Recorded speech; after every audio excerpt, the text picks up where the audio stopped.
friends. My name is Miss Marcy, and I'm the Director of Children's Ministry at Front Street United Methodist Church. Today I would like to read a very special book to you that's called The Spider Who Saved Christmas.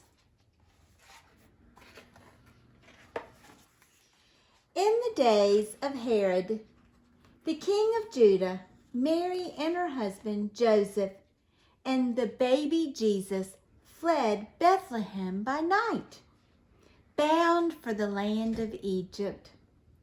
Weary from their journey, they sought refuge in the caverns of the hill country. As soon as they entered a cave, behold, a great spider trembled at the child's cry. The sound vibrated through her golden web, filling Nephila with wonder. She scampered to the corner of the silk where a sack of eggs, her future, hung. They were safe, swaddled in the golden strands she had spent hours knitting about them. She peered down at the fascinating strangers below. The woman, cradling the babe in her mantle, reclined beneath Nephila's silken canopy. The man with kind eyes lifted his lantern, staring into the darkness outside the cave. "We can't stay here, Mary," said Joseph. "King Herod's men are coming," for he had been warned in a dream that the King Herod sought to destroy the child. "Jesus won't be safe until we reach Egypt." Mary nodded gently, kissing the head of her baby. "Fear not, Joseph." Nephila dropped on a line of webbing to get closer look at the child, who seemed to glow with his own radiance. Joseph's eyes turned hard when he spotted the dangling visor above Mary. "Be still! They're spiders!" He slashed at Nephila with his staff.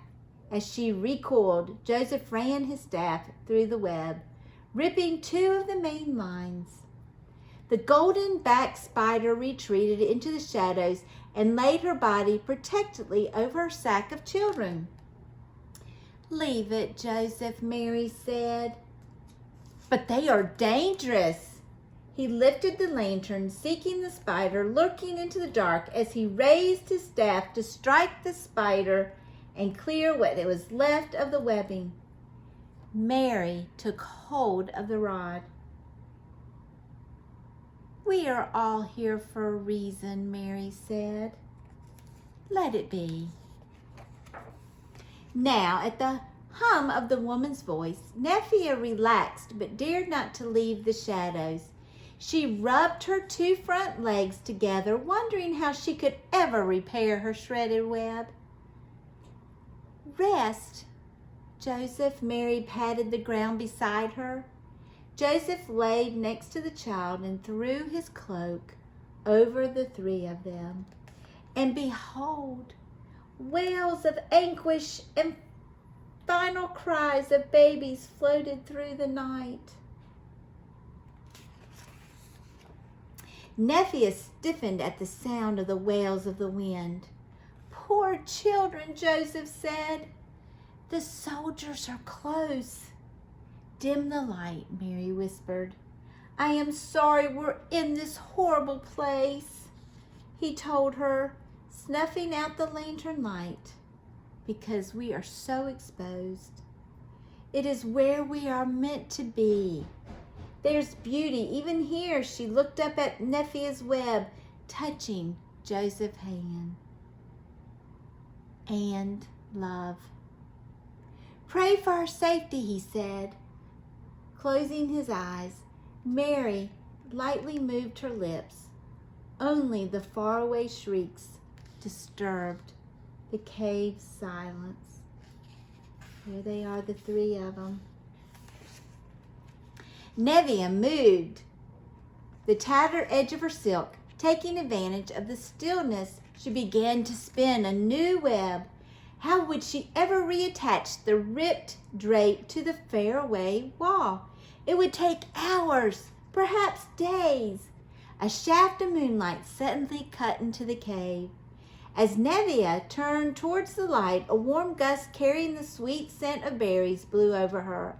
It swirled about the cavern, and she felt herself rising slightly. The wispy main lines of her web floated up to the ceiling and stretched to the far wall of the cave as they had never been disturbed. The spider warily walked the length of the silk to the far cave wall, testing the strength of the new line. Suddenly, the child below cried, sending a vibration through the web. Nephila's egg sac leaped and ripped at the sound. The spider stared down at the child. This Jesus. Never has she felt such a sensation. She instantly understood what she had to do. At the corner of the web, she plucked the string, playing a tune only spiders could hear. From deep within the crevice of the cave, Nephila's older children scuttered forward by the dozens.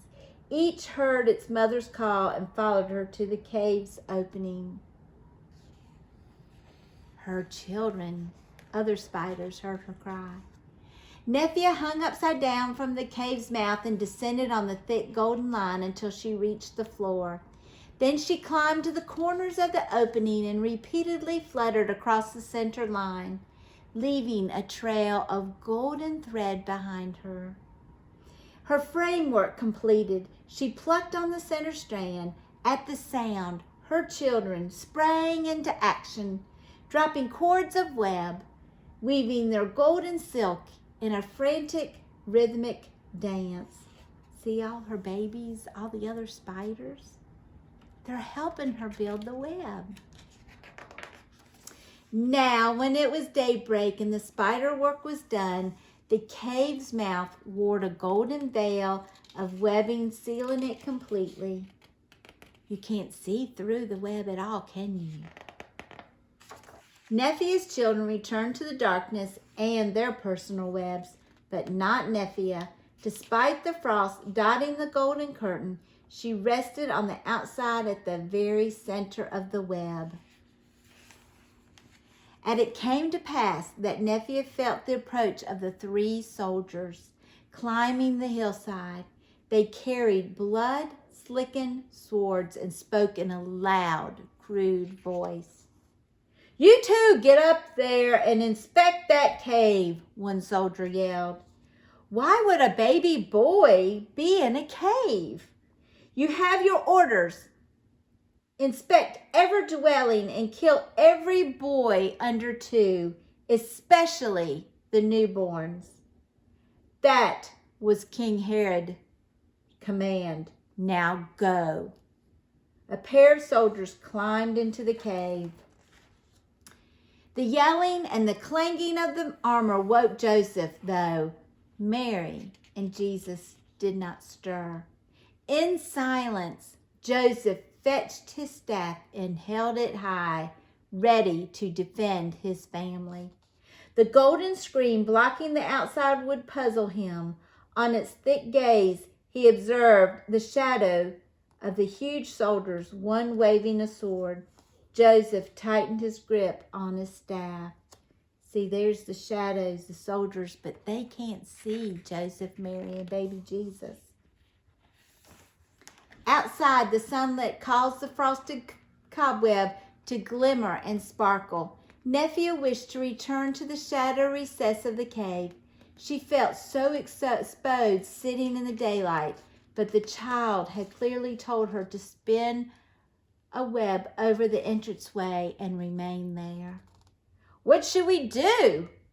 one of the soldiers whispered. "Considering the spider's handiwork, no one entered this cave or the web would be broken." "You are right." The soldier glared at Nephila, whose legs were pulsing. "There is no newborn in here, except maybe newborn spiders." That thing looked everything up here looks clear.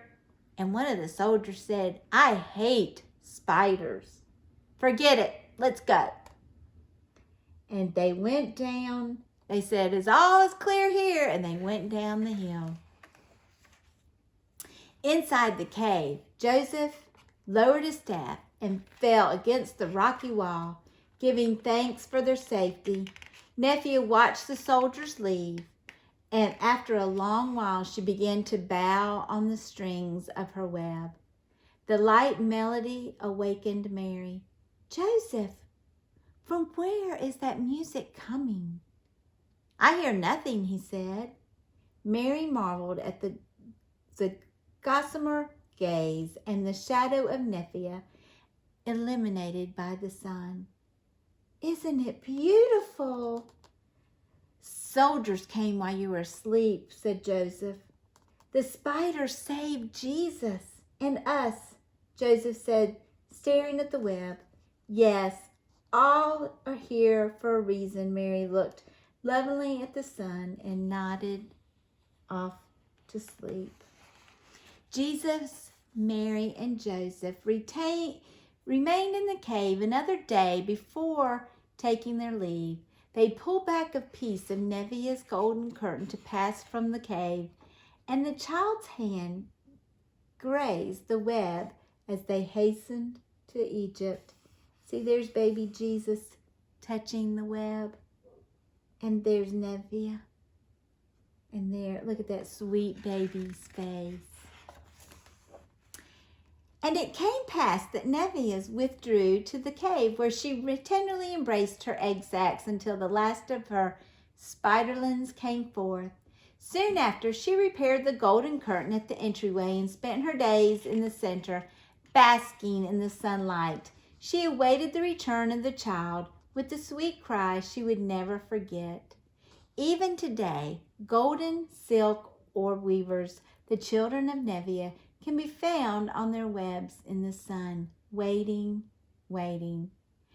And theirs is considered the most precious of all spider silks. There's Nephila. The spider who saved Christmas. I wanted to share this book with you because my father is German.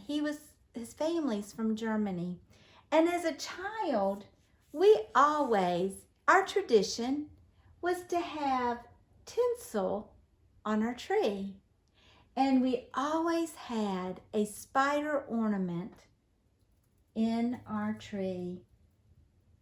And the German traditions is, for the reason you would put these on your trees, is for you to remember that even in the darkness of times, when things are just, you have lost so much hope and it is so dark in your life, for you to realize that we're all here for a reason, just like the spider was in the cave, and that no matter how dark it is, there's always hope.